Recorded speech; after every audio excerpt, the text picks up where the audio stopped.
Hello friends, welcome again to my YouTube channel. आज की इस वीडियो में हम डिस्कस करेंगे बिजनेस स्टडीज़ के third chapter that is business environment के फर्स्ट पार्ट के बारे में। अब तक जितनी भी वीडियोस अपलोड की गई हैं अकाउंट्स, इकोनॉमिक्स या बिजनेस स्टडीज़ के रिगार्डिंग, उन सभी वीडियोस का लिंक डिस्क्रिप्शन में गिवन है, आप जाकर देख सकते हैं। बिजनेस एनवायरनमेंट के फर्स्ट पार्ट में आज हम बिजनेस एनवायरनमेंट के बेसिक कॉन्सेप्ट्स को अंडरस्टैंड करेंगे। लेकिन कॉन्सेप्ट्स को स्टार्ट करने से पहले आप सभी से रिक्वेस्ट है, अगर आप फर्स्ट टाइम हमारे चैनल पर आए हैं तो चैनल को सब्सक्राइब करके बेल आइकन को क्लिक करके ऑल नोटिफिकेशंस के ऊपर क्लिक कर दीजिए, ताकि फ्यूचर में अगर हम कोई भी वीडियो अपलोड करते हैं अकाउंट्स, इकोनॉमिक्स या बिजनेस स्टडीज के रिगार्डिंग तो उसका लिंक तुरंत आपको मिल जाए।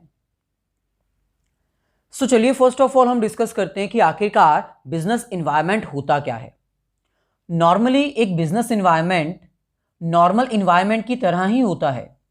जैसे एक नॉर्मल इन्वायरमेंट में हम अपनी सराउंडिंग्स के सभी आइटम्स को काउंट करते हैं, हमारे आसपास जितने भी लिविंग थिंग्स हैं चाहे नॉन लिविंग थिंग्स हैं, चाहे वो नेचुरल हैं चाहे वो मैन मेड हैं, यानी आर्टिफिशियल हैं चाहे वो गॉड गिफ्टेड हैं, इन सभी सराउंडिंग्स को हम अपने नॉर्मल इन्वायरमेंट में काउंट करते हैं। और जो भी हमारे आसपास होता है, सराउंडिंग्स जितनी भी होती हैं, वो हमारे लाइफ को, लाइफस्टाइल को इफेक्ट करती हैं। जैसे वेदर, क्लाउडी या फिर सनी वेदर, ये सब आपकी लाइफ को अफेक्ट करते हैं। सिमिलरली बिजनेस इन्वायरमेंट में भी हम कुछ ऐसी सराउंडिंग्स की बात करते हैं जो एक बिजनेस के आसपास रहती हैं, यानी बिजनेस के इर्द गिर्द, उसके सराउंडिंग्स में, उसके आसपास जितनी भी आइटम्स हैं, फैक्टर्स हैं, फोर्सेस हैं, जो लिविंग हो सकती है, नॉन लिविंग हो सकती है, जो मैन मेड हो सकती है यानी आर्टिफिशियल, या फिर गॉड गिफ्टेड हो सकती है, नेचुरल, वो एक बिजनेस को कैसे इफेक्ट करती हैं, बिजनेस की लाइफ को कैसे इफेक्ट करती हैं, उसको हम बिजनेस इन्वायरमेंट बोलते हैं। यानी नॉर्मल इन्वायरमेंट और बिजनेस इन्वायरमेंट में डिफरेंस नहीं है। नॉर्मल इन्वायरमेंट में हम अपने आसपास की सभी सराउंडिंग आइटम्स को इन्वायरमेंट में काउंट करते हैं और वो सभी हमारी लाइफ को अफेक्ट करती हैं।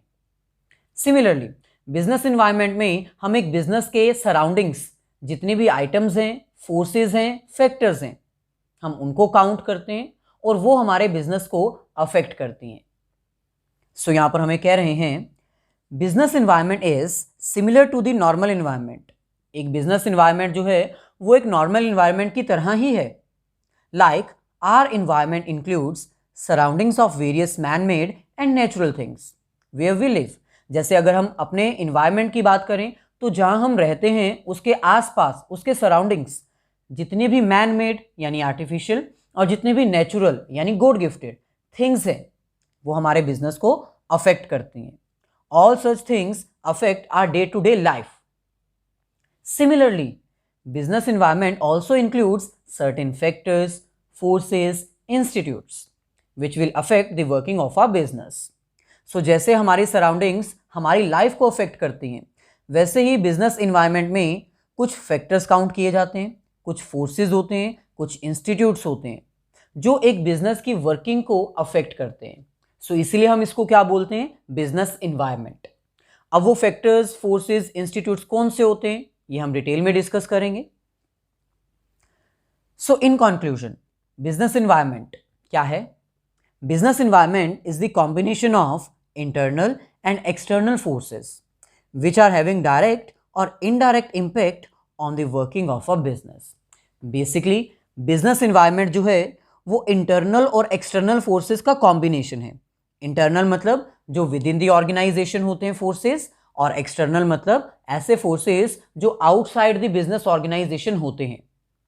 Internal forces वो forces हैं जिसके ऊपर business का control होता है, वो चाहे तो उनको चेंज कर सकते हैं। लेकिन external forces outside the control होते हैं, इनके ऊपर कंट्रोल करना इम्पॉसिबल है।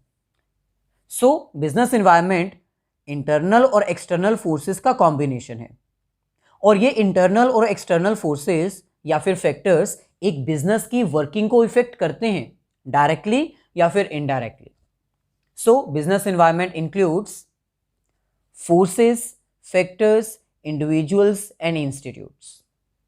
जैसे नॉर्मल इन्वायरमेंट में हम मैन मेड और नेचुरल थिंग्स को काउंट करते हैं, बिजनेस इन्वायरमेंट में हम फोर्सेस, फैक्टर्स, इंडिविजुअल्स और इंस्टीट्यूट्स को काउंट करते हैं जो कि एक बिजनेस की वर्किंग को इफेक्ट करते हैं।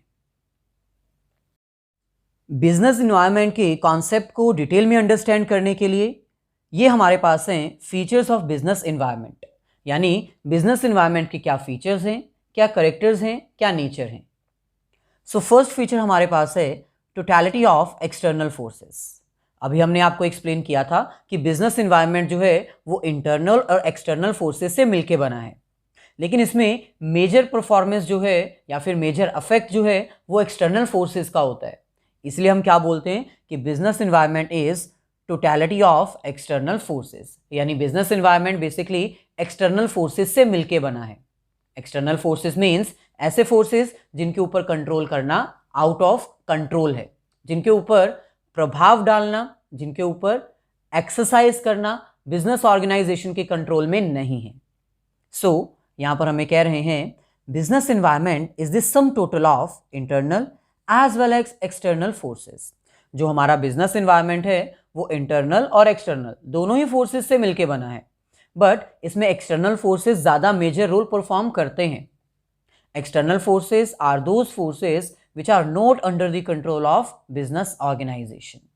एक्सटर्नल फोर्सेस को ज़्यादा परफॉर्मेंस के लिए इसलिए कंसिडर किया जाता है क्योंकि ये बिजनेस के कंट्रोल में नहीं होते, ये बिजनेस को इफेक्ट कर सकते हैं। इनकी वजह से बिजनेस की वर्किंग कंडीशंस चेंज की जा सकती हैं या करनी पड़ सकती हैं। For example, change in technology.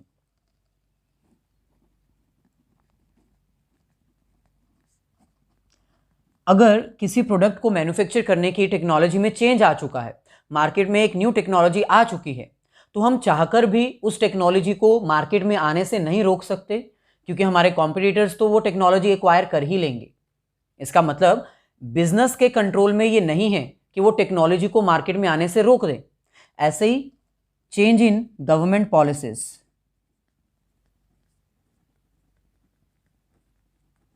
अगर गवर्नमेंट ने अपनी किसी पॉलिसी में चेंज करना है या चेंज कर दिया है तो ये भी एक बिजनेस के कंट्रोल में नहीं है। सो एक्सटर्नल फोर्सेस वो फोर्सेस हैं जिसके ऊपर बिजनेस का कंट्रोल नहीं होता और ये एक बिजनेस की वर्किंग को डायरेक्टली या इनडायरेक्टली इफेक्ट करती हैं। So all these factors are going to affect the working of an organisation directly और इनडायरेक्टली। सेकेंड फीचर हमारे पास है स्पेसिफिक एंड जनरल फोर्सेस। जो बिजनेस इन्वायरमेंट है वो टू फोर्सेस के कारण इफेक्ट होता है। उसकी वर्किंग कंडीशंस टू फोर्सेस के कारण हमें चेंज करनी पड़ती हैं या फिर एक बिजनेस को वो अफेक्ट करती हैं। एक होती है स्पेसिफिक फोर्स और एक होती है जनरल फोर्स, यानी स्पेसिफिक फैक्टर्स या फिर कह दीजिए जनरल फैक्टर्स। सो अगर हम बात करें स्पेसिफिक फैक्टर्स की, तो स्पेसिफिक फैक्टर्स कुछ ऐसे फैक्टर्स हैं जो हर बिजनेस को अफेक्ट नहीं करते। ये सिर्फ उन्हीं बिजनेसेस को इफेक्ट करते हैं जिसके ऊपर प्रभाव ज़्यादा पड़ता है। जैसे फॉर एग्जांपल, गवर्नमेंट ने टैक्स रेट इंक्रीज कर दिया 5% से 10%। किनके लिए? सिर्फ क्लोथ इंडस्ट्री के लिए, यानी एक ऐसी इंडस्ट्री जो क्लोथ में डील करती है, कपड़े में डील करती है, उनके लिए 10% टैक्स रेट इंप्लीमेंट कर दिया गया जो कि पहले 5% था। इसका मतलब ये जो फोर्स है, ये जो फैक्टर है, वो एक बिजनेस की वर्किंग को इफेक्ट करेगा, लेकिन हर बिजनेस को इफेक्ट नहीं करेगा। ये सिर्फ क्लोथ के रिलेटेड इंडस्ट्री को ही इफेक्ट करेगा। सो ये कहलाते हैं स्पेसिफिक फोर्सेस, जो कि एक स्पेसिफिक इंडस्ट्री या फिर स्पेसिफिक बिजनेस को ही इफेक्ट करते हैं। लेकिन कुछ फोर्सेस ऐसे होते हैं जो जनरल फोर्सेस होते हैं, जो कि नॉर्मली हर बिजनेस को इफेक्ट करते हैं। जैसे for example, increase in corporate tax. Increase in corporate tax. So corporate tax तो हर कंपनी को पे करना होता है। गवर्नमेंट ने 10% से ये 18% कर दिया, तो जितनी भी कंपनीज हैं उन सबको ये टैक्स बियर करना पड़ेगा। इसका मतलब ये एक ऐसा फोर्स है जो पूरे बिजनेस को, हर इंडस्ट्री को इफेक्ट करेगा। सो business environment includes two forces. Business environment में बेसिकली टू फैक्टर्स आते हैं, टू फोर्सेस होते हैं, जिसमें से फर्स्ट है specific forces. Specific forces means those forces, those factors which affect to some specific industry only. तो स्पेसिफिक फोर्सेस कुछ ऐसे फोर्सेस हैं या फिर कह लीजिए कुछ ऐसे फैक्टर्स हैं जो हर बिजनेस को इफेक्ट नहीं करते, ये सिर्फ उन्हीं इंडस्ट्रीज को इफेक्ट करते हैं जिनके ऊपर इनका मेन इफेक्ट पड़ता है। लेकिन जनरल फोर्सेस कुछ ऐसे फोर्सेस हैं which affect all types of business organisations, जो सबको इफेक्ट करती है नॉर्मली।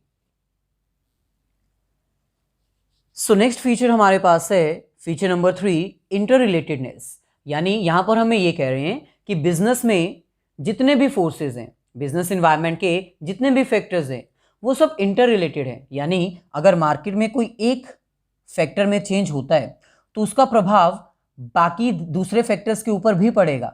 यानी एक चेंज दूसरे प्रोडक्ट्स के ऊपर, दूसरे मार्केट के ऊपर भी इफेक्ट डालेगा। So all environmental forces are interrelated. जितने भी इन्वायरमेंटल फोर्सेस हैं वो इंटर रिलेटेड हैं, यानी एक दूसरे के साथ रिलेटेड हैं। अगर एक में चेंज आता है तो दूसरे के ऊपर अपने आप चेंज आएगा, which means the change in one factor will going to affect the other factors also. अगर किसी एक फैक्टर में चेंज आता है तो वो ऑब्वियसली दूसरे फैक्टर को भी इफेक्ट करेगा, क्योंकि जितने भी इन्वायरमेंटल फोर्सेस हैं वो इंटर रिलेटेड हैं।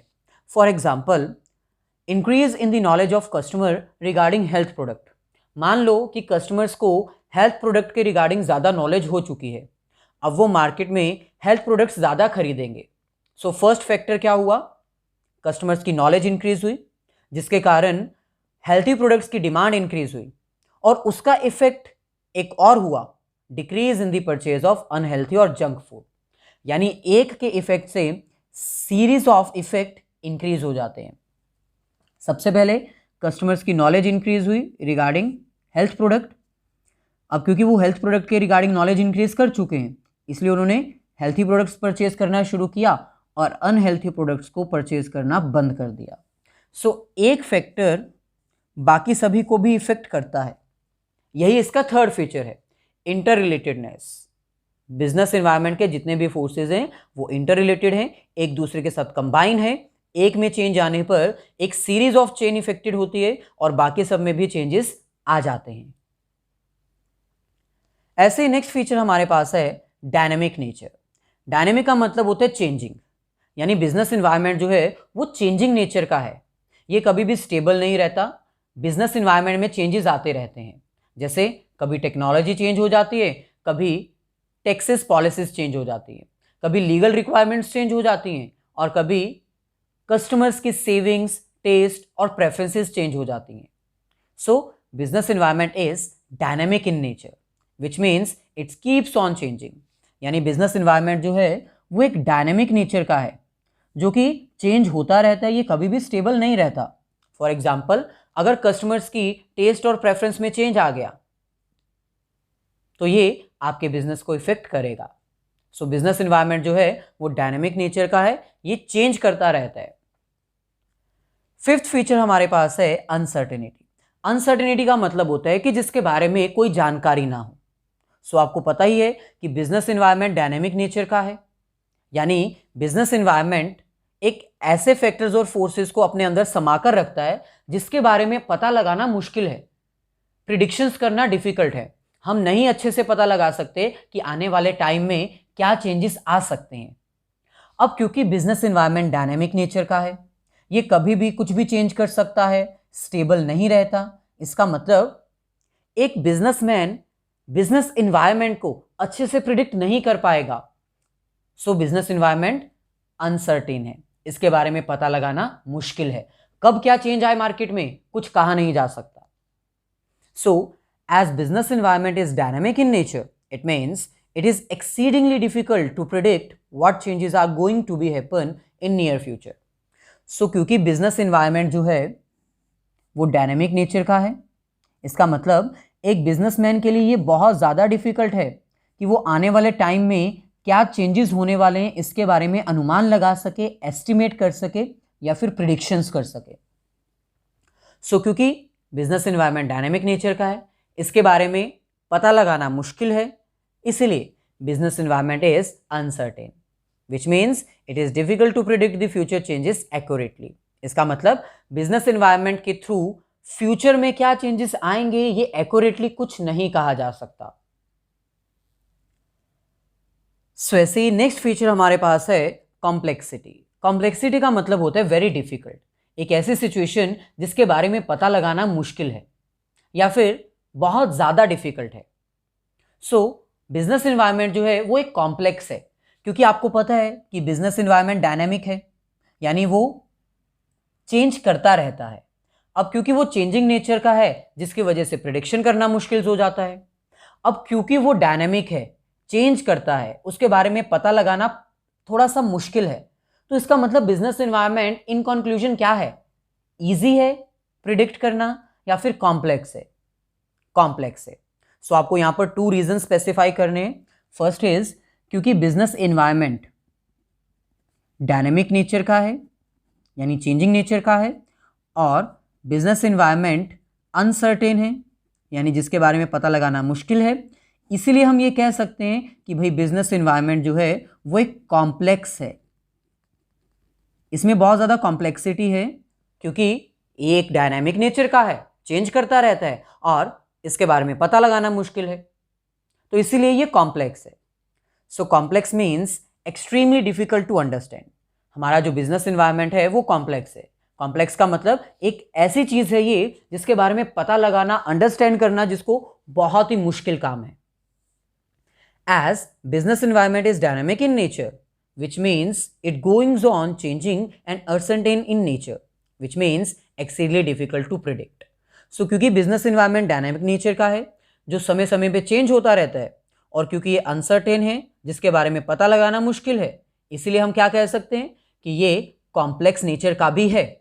डायनामिक है यानी चेंज करता रहता है, अनसर्टेन है यानी जिसके बारे में पता लगाना मुश्किल है। सो कॉम्प्लेक्सिटी। लास्ट फीचर हमारे पास है रिलेटिविटी।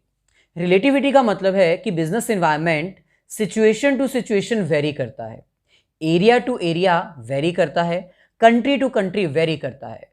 फॉर एग्जाम्पल अगर मैं बात करूं इंडिया की, सो इंडिया में जो साउथ एरिया है वहां पर ज्यादा जो वुमेन्स हैं वो साड़ी वियर करती हैं, लेकिन अगर मैं नॉर्थ इंडिया की बात करूं तो वहां पर ज्यादा साड़ीज वियर नहीं की जाती। इसका मतलब डिफरेंट डिफरेंट एरियाज के अकॉर्डिंग, डिफरेंट डिफरेंट लोकेलिटीज के according and different different situations के अकॉर्डिंग इन्वायरमेंट चेंज हो जाते हैं। अगर मैं अपना बिजनेस साउथ में जाकर साड़ीज का इस्टेब्लिश करूंगा तो वो बहुत अच्छा चलेगा, लेकिन अगर मैं बिजनेस नॉर्थ इंडिया में जाकर साड़ी का इस्टेब्लिश करूंगा बिजनेस, तो वहां पर मेरा बिजनेस ज्यादा अच्छे से नहीं चल पाएगा, क्योंकि ज्यादा साड़ीज साउथ में वियर की जाती हैं। ऐसे ही अगर मैं एग्जांपल दूं अमेरिका की, तो अगर मैं अपना बिजनेस साड़ीज का अमेरिका में जाकर इस्टेब्लिश करूंगा तो वहां तो बिल्कुल भी नहीं चलेगा, क्योंकि वहां पर इसका कोई फैशन नहीं है। सो इसका मतलब जो बिजनेस एनवायरनमेंट होते हैं वो रिलेटिव कॉन्सेप्ट के होते हैं। एरिया टू एरिया उनकी कंडीशंस, उनकी सिचुएशंस, उनका इम्प्लीमेंटेशन और उनकी अंडरस्टैंडिंग वेरी करती है। So relativity means relating to a particular situation under different market condition. So relativity का मतलब है कि business environment different different market conditions के अकॉर्डिंग डिफरेंट डिफरेंट सिचुएशंस में डिफरेंटली अप्लाई किया जाता है। Business environment is relative in nature, which means it is dependent on the prevailing situation.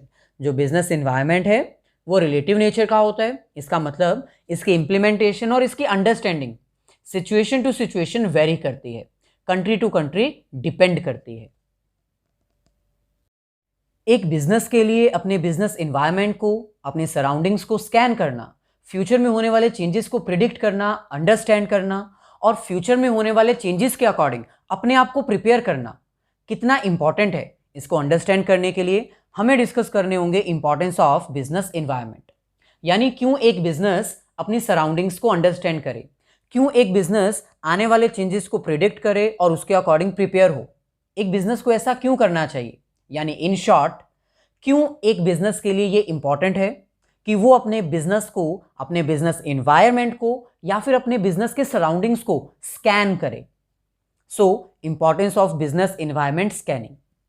First हमारे पास है it enables the firm to identify opportunities and getting the first mover advantages. यानी business environment को अगर एक businessman scan करता है, आने वाले चेंजेस के बारे में एडवांस में डिसाइड कर लेता है, प्रिडिक्ट कर लेता है, तो हो सकता है कि आने वाला चेंज एक बिजनेस के लिए अपॉर्चुनिटी लेकर आए।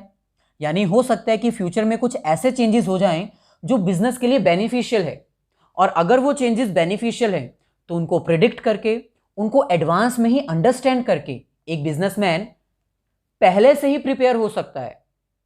जैसे फॉर एग्जांपल, एक कंपनी को लगता है कि आने वाले टाइम पे हमारी जो कॉम्पिटिटर कंपनी है वो मार्केट से आउट हो जाएगी, वो अपना बिजनेस बंद करने वाली है।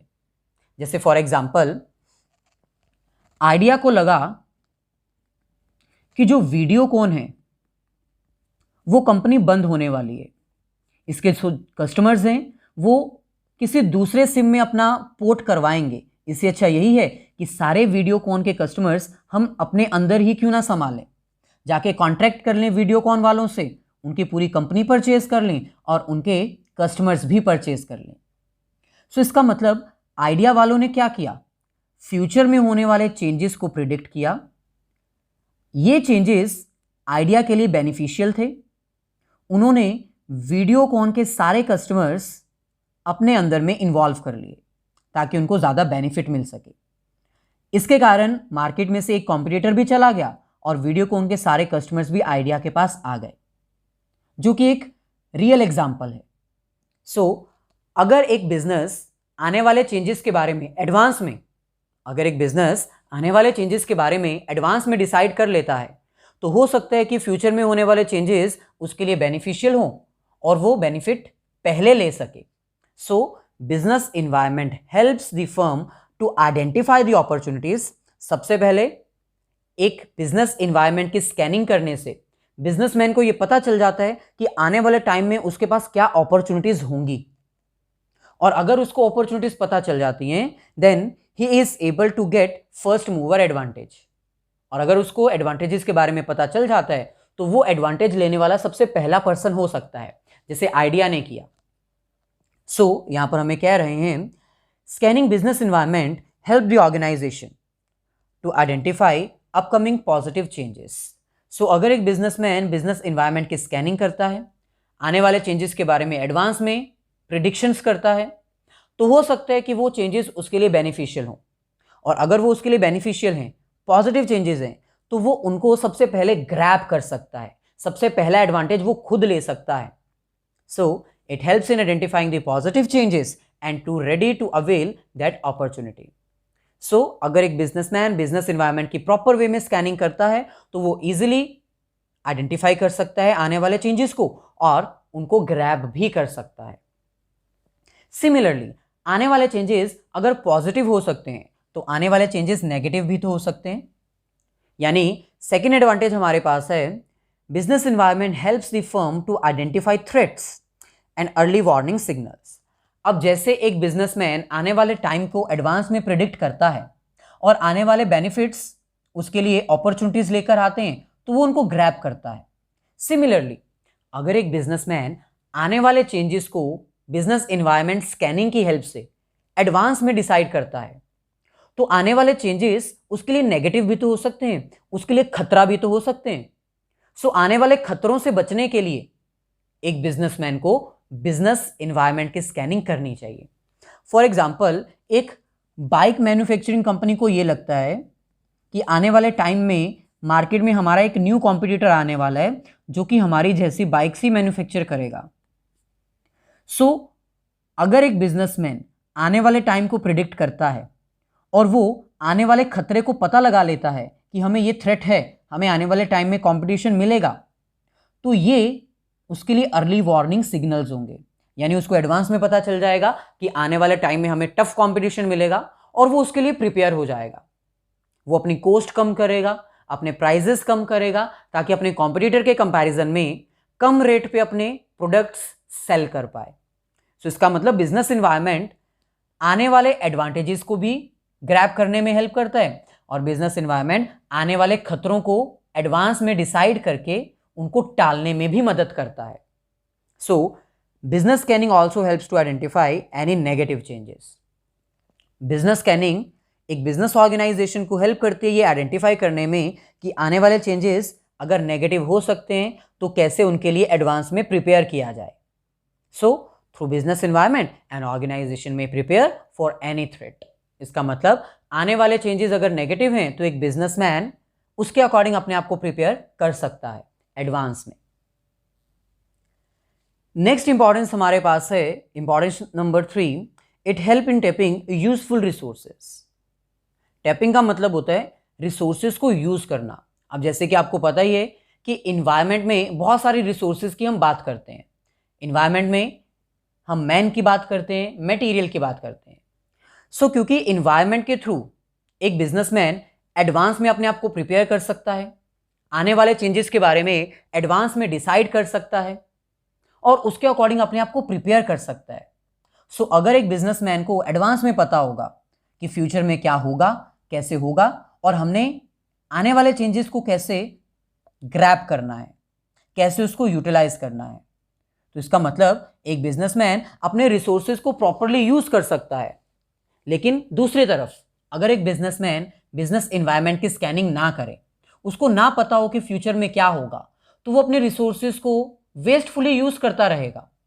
फॉर एग्जाम्पल, आपने एक प्रोडक्ट मैन्युफैक्चर करना शुरू कर दिया विदाउट स्कैनिंग एनवायरनमेंट। आपने बिजनेस एनवायरनमेंट को स्कैन नहीं किया, फ्यूचर में क्या होने वाला है आपने नहीं सोचा, आपने एक प्रोडक्ट बना दिया, लेकिन फ्यूचर में उस प्रोडक्ट की डिमांड ही नहीं है, कंज्यूमर को वो प्रोडक्ट पसंद ही नहीं आया, टेस्ट ही नहीं है, उनका प्रेफरेंस ही नहीं है, तो आपने मैन यूज किया, मटेरियल यूज किया, यानी आपने वो सारे रिसोर्सेज यूज किए जिसके थ्रू आपने प्रोडक्ट बनाया, लेकिन वो प्रोडक्ट मार्केट में बिका ही नहीं। इसका मतलब आपके सारे रिसोर्सेज वेस्ट हो गए। लेकिन वहीं पर अगर आप फ्यूचर को प्रिडिक्ट करते, एडवांस में डिसाइड करते, बिजनेस एनवायरनमेंट की प्रॉपर वे में स्कैनिंग करते और फिर कस्टमर्स की नीड, प्रेफरेंस और रिक्वायरमेंट के अकॉर्डिंग अपने प्रोडक्ट को डेवलप करते, तो आपके रिसोर्सेज प्रॉपर वे से यूज होते, उनका बेस्ट यूटिलाइजेशन होता, कहीं पर कोई वेस्टेज नहीं होती और आपके प्रोडक्ट इजीली मार्केट में सेल हो जाते। सो इसका मतलब अगर हम बिजनेस एनवायरनमेंट की स्कैनिंग करते हैं, एडवांस में डिसाइड करते हैं, तो हमारे रिसोर्सेज इजीली और ऑप्टिमली यूटिलाइज किए जा सकते हैं, अदरवाइज नहीं तो वो वेस्ट हो जाएंगे। So resources are also a part of environment, hence business environment also help an organisation to prepare for the usage of resources. So क्योंकि रिसोर्सेज एनवायरनमेंट का ही पार्ट होते हैं, जितने भी रिसोर्सेज हैं वो हमें सोसाइटी से ही मिलते हैं, एनवायरनमेंट से ही मिलते हैं, इसीलिए एनवायरनमेंट की स्कैनिंग करने से एक ऑर्गेनाइजेशन इजीली अपने आप को प्रिपेयर कर लेता है कि उनको अपने रिसोर्सेज, ह्यूमन और मटेरियल कैसे यूज करना है, ताकि उनका बेस्ट यूटिलाइजेशन किया जा सके और कोई वेस्टेज ना हो। ऐसे ही नेक्स्ट एडवांटेज हमारे पास है, it helps in कॉपिंग with rapid changes. Rapid changes का मतलब होता है सडनली कोई चेंज आ जाना। सो जितना भी हम स्कैनिंग करते हैं बिजनेस एनवायरनमेंट के थ्रू, वो हमें हेल्प करता है रैपिडली चेंजेस को एक्सेप्ट करने के लिए। क्योंकि अगर मान लो आप बिजनेस एनवायरनमेंट स्कैनिंग नहीं करते, आप फ्यूचर के बारे में प्रेडिक्शंस नहीं करते, तो आपको फ्यूचर के बारे में कुछ पता नहीं होगा, आपको कोई इंफॉर्मेशन नहीं होगी कि फ्यूचर में क्या चेंजेस हो सकते हैं। सो अगर आपको पता ही नहीं होगा कि फ्यूचर में क्या चेंजेस होंगे, तो सडनली जो चेंज आएगा मार्केट में आप उसको एक्सेप्ट नहीं कर पाओगे। सडनली टेक्नोलॉजी का चेंज हो गया, आपको पता ही नहीं था, आप पहले ही सारे प्रोडक्ट बना चुके हो पुरानी टेक्नोलॉजी के, अब नई टेक्नोलॉजी आई है जिसके कारण पुरानी टेक्नोलॉजी के प्रोडक्ट्स कोई परचेज नहीं कर रहा है, तो मार्केट में आपकी कोई रेपुटेशन नहीं है, कोई प्रोडक्ट सेलिंग नहीं है, सारा वेस्ट। वहीं पर अगर आप मार्केट स्कैनिंग करते हो, इन्वायरमेंट की प्रॉपर वे में स्कैनिंग करते हो, एडवांस में डिसाइड करते हो, तो फ्यूचर में आने वाले चेंजेस आपको पहले से ही पता होंगे। जब चेंज आएगा तब आप उसको इजीली कॉप कर लोगे। कॉपिंग मीन्स जैसे ही चेंज आया आपने वैसे उस चेंज को स्वीकार कर लिया, एक्सेप्ट कर लिया। सो अगर आप बिजनेस एनवायरनमेंट करते हो तो आप फ्यूचर में होने वाले चेंजेस को इजीली एक्सेप्ट कर सकते हो। कैसे? क्योंकि आप उसके लिए पहले से ही प्रिपेयर्ड हो, आपको पहले से ही पता था कि ये चेंज आएगा। सो business environment is dynamic process. जैसे कि आपको पता है कि बिजनेस एनवायरनमेंट एक डायनामिक प्रोसेस है जो कॉन्टिन्यूसली चेंज होता ही रहता है। इसीलिए एक बिजनेसमैन को प्रॉपर वे में स्कैनिंग करनी चाहिए ताकि वो आने वाले चेंजेस को प्रिडिक्ट कर सके और उसके अकॉर्डिंग अपने आप को प्रिपेयर कर सके। ऐसे ही नेक्स्ट एडवांटेज हमारे पास है, it helps in assisting in planning and policy formulation. यानी बिजनेस इन्वायरमेंट एक ऐसा कॉन्सेप्ट है जो मैनेजर्स को हेल्प करता है फ्यूचर में अपने प्लान्स डेवलप करने के लिए और पॉलिसीज डेवलप करने के लिए। बिजनेस एनवायरनमेंट की स्कैनिंग के थ्रू एक मैनेजर इजीली अपने ऑब्जेक्टिव सेट कर सकता है, प्लान्स डेवलप कर सकता है और ऑर्गेनाइजेशन के लिए रूल्स, रेगुलेशंस, पॉलिसीज भी बना सकता है। लेकिन कैसे, यही आपको एक्सप्लेन करना है। सिंपल है, बिजनेस एनवायरनमेंट एक ऐसा कॉन्सेप्ट है जिसमें हम फ्यूचर में होने वाले चेंजेस को एडवांस में डिसाइड करते हैं, उसके लिए प्रिपेयर करते हैं। इसका मतलब हम फ्यूचर के बारे में एडवांस में सोच लेते हैं कि हमें फ्यूचर में क्या क्या करना है। इसका मतलब बिजनेस एनवायरनमेंट के थ्रू हम प्लानिंग इजीली कर सकते हैं क्योंकि हमने फ्यूचर को देख लिया है, हमने एडवांस में उसके बारे में डिसाइड कर लिया है। तो हम अपने फ्यूचर के ऑब्जेक्टिव्स, फ्यूचर की प्लानिंग एडवांस में कर सकते हैं। सो बिजनेस एनवायरनमेंट प्लानिंग करने में हेल्प करता है। अब जैसे प्लान्स होंगे उसी के अकॉर्डिंग हम पॉलिसी भी बनाएंगे, वर्कर्स के रिगार्डिंग, वर्क के रिगार्डिंग रूल्स और रेगुलेशंस भी सेट करेंगे। इसका मतलब बिजनेस एनवायरनमेंट फ्यूचर को प्रिडिक्ट करने में हेल्प करता है और फ्यूचर को प्रिडिक्ट करने के बाद हम इजीली प्लानिंग भी कर सकते हैं और पॉलिसी फॉर्मुलेशन भी कर सकते हैं। In short, business environment manager को प्लानिंग करने और साथ ही साथ पॉलिसी फॉर्मुलेशन करने में भी हेल्प करता है। सो यहां पर हमें कह रहे हैं planning is a future oriented process. अब जैसे कि आपको पता है कि प्लानिंग मैनेजमेंट का फर्स्ट फंक्शन होता है और ये फ्यूचर के बारे में होता है, जिसमें एक मैनेजर को फ्यूचर के बारे में एडवांस में सोचना होता है। लेकिन फ्यूचर तो अनसर्टेन है, फ्यूचर में एग्जैक्टली क्या होगा ये तो पता लगाना मुश्किल है। लेकिन अगर हम बिजनेस स्कैनिंग करते हैं तो आने वाले चेंजेस को प्रिडिक्ट करना थोड़ा इजी हो सकता है। हमें फ्यूचर में होने वाले अपॉर्चुनिटीज और थ्रेट के बारे में एडवांस में पता चल सकता है। सो इसका मतलब हम प्लानिंग और साथ ही साथ पॉलिसी फॉर्मुलेशन कर सकते हैं। सो ऐसे ही लास्ट इंपॉर्टेंस हमारे पास है, importance number 6, it helps in improving performance. यानी बिजनेस एनवायरनमेंट एक ऐसा कॉन्सेप्ट है जो वर्कर्स की परफॉर्मेंस को इंप्रूव करता है, यानी वो अपने रिसोर्सेज को इफेक्टिवली और एफिशिएंटली यूज कर पाते हैं। लेकिन कैसे? देखिए सिंपल है, हम बिजनेस एनवायरनमेंट के थ्रू फ्यूचर को प्रिडिक्ट करते हैं। फ्यूचर की प्रिडिक्शंस के अकॉर्डिंग, फ्यूचर में होने वाले चेंजेस के अकॉर्डिंग हम एडवांस में डिसाइड कर लेते हैं कि हमें क्या करना है, कैसे करना है। हम अपने प्लान्स और पॉलिसीज एडवांस में प्रिपेयर कर लेते हैं। अब फ्यूचर के बारे में हमें पहले से ही पता है, जितने भी सडन चेंजेस आएंगे उसके लिए हम पहले से ही प्रिपेयर्ड हैं। इसका मतलब सभी को पता है वर्कर्स को क्या करना है, कैसे करना है। अब क्या करना है, कैसे करना है अगर सबको पता होगा तो रिसोर्सेज वेस्ट नहीं होंगे, टाइमली परफॉर्मेंस होगी। इसका मतलब इन शॉर्ट ये हमारी परफॉर्मेंस को इंप्रूव करेगा क्योंकि किसी के माइंड में कंफ्यूजन ही नहीं होगी, किसको क्या करना है, कैसे करना है, सबको एडवांस में पता होगा। तो रिसोर्सेज वेस्ट नहीं होंगे और टाइमली वर्क भी कंप्लीट हो जाएगा, जिससे हम ये कह सकते हैं कि मैनेजमेंट में इफेक्टिवनेस और एफिशिएंसी आएगी और हमारे वर्क को भी इंप्रूवमेंट होगी। सो यहां पर हमें कह रहे हैं business environment is used to predict future changes. Business environment एक ऐसा कॉन्सेप्ट है जिसके थ्रू हम फ्यूचर में होने वाले चेंजेस को पहले से ही प्रिडिक्ट कर लेते हैं और उसके अकॉर्डिंग फिर अपने प्लान्स डेवलप करते हैं। It means business environment help an organisation to perform their job as per the changes. इसका मतलब हम ये कह सकते हैं कि बिजनेस एनवायरनमेंट के थ्रू फ्यूचर में होने वाले चेंजेस को प्रिडिक्ट करके उनके अकॉर्डिंग प्लानिंग करके एक बिजनेसमैन अपनी परफॉर्मेंस को इंप्रूव कर सकता है। सो ये थी हमारी आज की वीडियो।